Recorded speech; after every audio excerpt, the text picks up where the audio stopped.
क्या हो जब एक हॉस्पिटल की खामोश रात में अचानक चीखें गूंज उठें और दोस्ती, प्यार और धोखे का ऐसा सच सामने आए जिसे कोई सुनने को तैयार ही न हो। एक लड़की बेहोश पड़ी है, कुछ लोग उस पर शक कर रहे हैं, कुछ उसे बचाने की कोशिश में लगे हैं। लेकिन असली सवाल ये है, उस रात आखिर हुआ क्या था? और कौन है वो जो मुस्कुराते हुए सबसे बड़ा खेल खेल रहा है? हॉस्पिटल की उस ठंडी और सन्नाटे भरी रात में हर तरफ एक अजीब सी बेचैनी फैली हुई थी। कॉरिडोर की हल्की हल्की रोशनी दीवारों पर लंबी परछाइयां बना रही थी और हवा में एक अनकहा डर तैर रहा था। बाहर से सब शांत लग रहा था, लेकिन अंदर ही अंदर कुछ ऐसा हो रहा था जो धीरे धीरे एक बड़े तूफान में बदलने वाला था। उसी हॉस्पिटल के एक कोने में कुछ लड़कियां खड़ी थीं। उनके चेहरे पर घबराहट, गुस्सा और डर तीनों एक साथ साफ झलक रहे थे। डॉक्टर साहब, इससे पहले कोई और बेवकूफी कर दे, हमें यहां से जाना चाहिए। एक लड़की जल्दी में कहती है। उसकी आवाज में बेचैनी साफ थी। दूसरी लड़की उसका हाथ पकड़ते हुए कहती है, तू मुझे क्यों पकड़ रही है? जिसे पकड़ना था उसने तो मेरा हाथ पहले ही छोड़ दिया, और वो भी तेरी वजह से। यह सुनकर माहौल और भी भारी हो जाता है। जानवी, जो अब तक शांत दिखने की कोशिश कर रही थी, अचानक तंज भरे लहजे में बोलती है, तुझे कोई कैसे छोड़ सकता है? तू तो सबसे प्यारी है, सबको अपनी बातों में फंसा लेती है। उसकी बातों में मिठास कम और जलन ज्यादा थी। दीपिका, जो अब तक गुस्से को दबा रही थी, अचानक फट पड़ती है। बस कर जानवी, तू क्यों हर बात को ड्रामा बना देती है? सब लोग जाग जाएंगे अंदर, थोड़ा शांत हो जा। लेकिन जानवी के चेहरे पर एक अजीब सी मुस्कान थी, जैसे उसे किसी चीज का पूरा भरोसा हो। वो धीरे से कहती है, ड्रामा? असली ड्रामा तो अब भी शुरू भी नहीं हुआ है। उसी समय कॉरिडोर के अंदर से आवाज आती है, चलिए, तुम लोग कहाँ जा रहे हो? यह आवाज सुनकर सभी अचानक रुक जाते हैं। माहौल और ज्यादा तनावपूर्ण हो जाता है।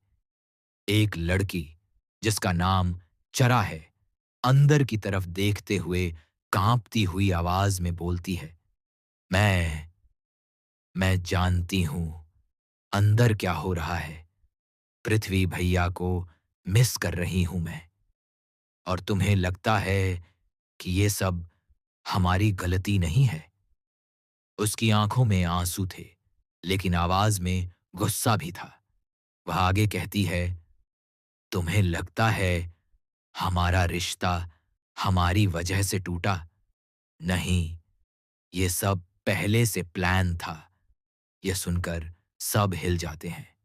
जानवी तुरंत जवाब देती है, ड्रामा बंद करो चरा।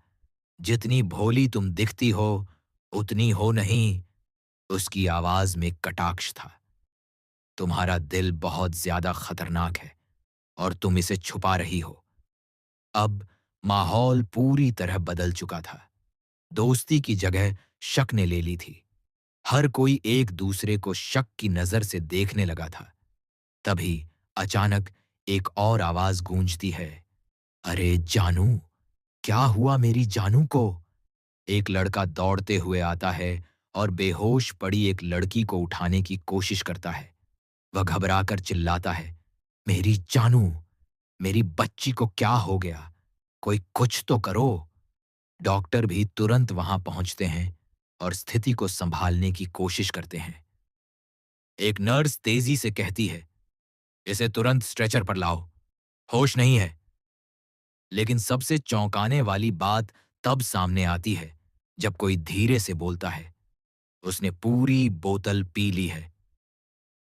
यह सुनते ही सबके होश उड़ जाते हैं। कमरे में सन्नाटा छा जाता है। हर कोई एक दूसरे को देखता है, लेकिन किसी के पास जवाब नहीं होता। सवाल सिर्फ एक था, क्या ये खुद किया गया था या किसी ने उसे मजबूर किया था? और इसी सवाल के साथ रात और भी डरावनी होती जा रही थी। अब हॉस्पिटल का माहौल पूरी तरह बदल चुका था। जो पहले सिर्फ एक अफरा-तफरी थी, अब वह एक गंभीर रहस्य में बदल चुकी थी।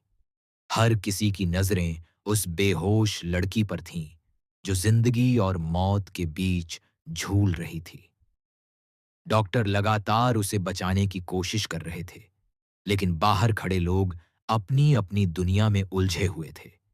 कुछ रो रहे थे, कुछ गुस्से में थे और कुछ खामोश रहकर सब कुछ समझने की कोशिश कर रहे थे। जानवी एक कोने में खड़ी थी। उसकी आंखों में आंसू नहीं थे, लेकिन चेहरा बेहद गंभीर था। दीपिका उसके पास आती है और धीरे से कहती है, अगर ये सब तुम्हारी वजह से हुआ है तो। लेकिन जानवी उसे बीच में ही रोक देती है। तुम हमेशा मुझ पर ही शक क्यों करती हो?